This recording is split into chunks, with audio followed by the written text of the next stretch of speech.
atur dan patuh kepada aturan tersebut, tidak mau berdusta, tidak mau berbohong, dia jaga petunjuk-petunjuk syariat di dalam menyampaikan apa yang dia inginkan, dan lebih mengedepankan fikirannya, wawasannya, bukan pencitraannya, tetapi kemampuannya agar orang tahu, dan amanah itu diberikan oleh orang dengan kesadaran dan kepercayaan, maka orang-orang inilah yang bisa masuk dalam kategori menawarkan diri tidak meminta, sebagaimana apa yang dilakukan oleh Nabi Yusuf alaihissalam.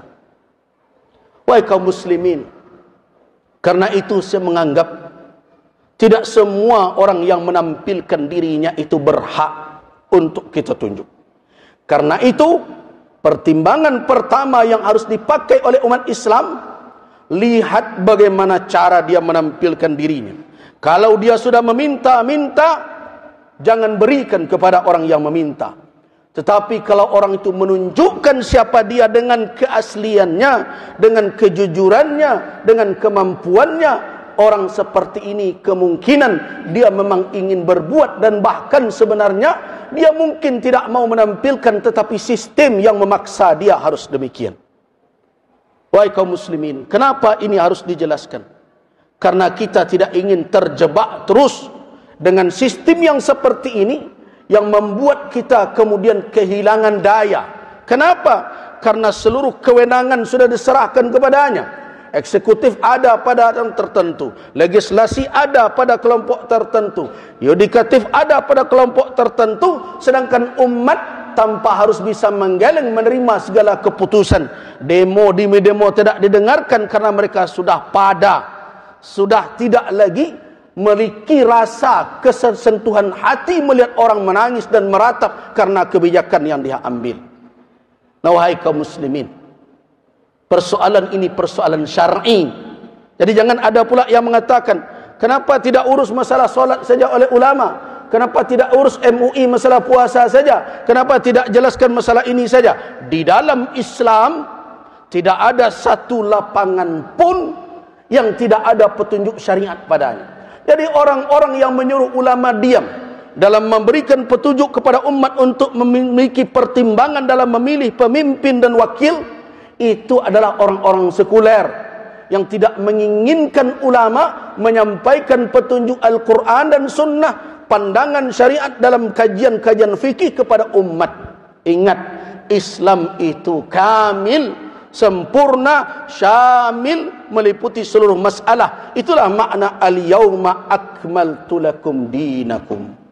Barakallahu lakum bil Qur'anil Karim wa nafa'ani wa iyyakum fi min al-ayati wa dzikrat. Aqulu qawli hadha wa astaghfirullah lakum minal ghafurur rahim.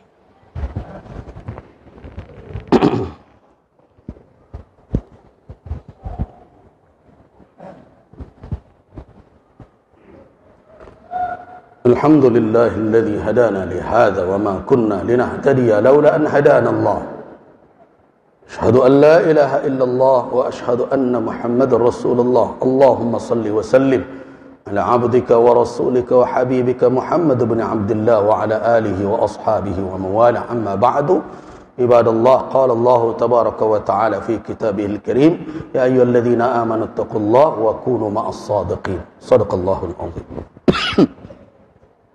Jemaah rahimakumullah, di antara keputusan yang diambil oleh para ulama se-Indonesia dalam ijtima' di Padang Panjang, bahwa memilih pemimpin, mengadakan suatu kepemimpinan di tengah masyarakat bukanlah suatu hal yang sunnah, tetapi wajib hukum. Tidak boleh suatu komunitas, apalagi bangsa yang besar ini, tanpa seorang pemimpin. Bahkan Nabi SAW memberikan petunjuk di dalam perjalanan bermusafir 3 orang saja. Nabi meminta harus ada seorang menjadi imam. In kuntum salasa fi safarin falyummakum ahadukum. Kalau kamu bertiga dalam bermusafir, jadilah seorang menjadi imam kamu. Apalagi dalam jumlah 270 juta lebih, tentu akan kacau balau. Karena itu menghadirkan kepemimpinan dan adanya seorang pemimpin itu merupakan kewajiban, bukan sunnah. Nah, bagaimana caranya? Situasi dan kondisi yang ada bahwa negeri ini memilih satu sistem, terlepas setuju atau tidak setuju dengan konsepnya masing-masing. Tapi itulah yang disepakati saat ini untuk melahirkan seorang pemimpin. Kalau kita biarkan ini terjadi dengan alasan ini tidak sesuai dengan konsep kita berbagai macam, maka lahirlah pemimpin yang sama sekali mungkin berjarak jauh dengan nilai-nilai syariat. Karena itu, pilihan hanya satu untuk saat ini. Terlibat aktif dan cerdas. Terlibat aktif dan cerdas di dalam mewujudkan kepemimpinan yang baik. Bukan berpangku tangan. Sebagai ketua MUI, saya bukan tim kampanye siapapun dan tidak akan menunjuk nama siapapun.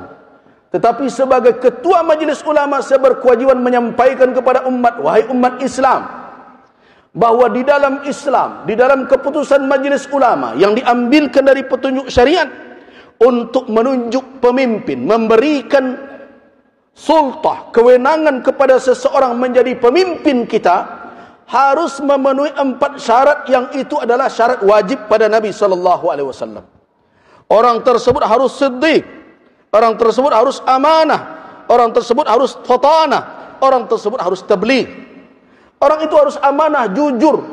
Tidak boleh ada kebohongan di latar belakangnya. Tidak terlihat dia berdusta. Dia tidak menyembunyikan kebohongan dan kedustaan. Dia berbicara dengan kejujuran. Ini adalah syarat mutlak. Karena jangan sampai orang pendusta dan pembohong diserahkan amanah. Setelah itu kita menangis, didustai dan dibohongi sepanjang tahun, 5 tahun yang akan datang.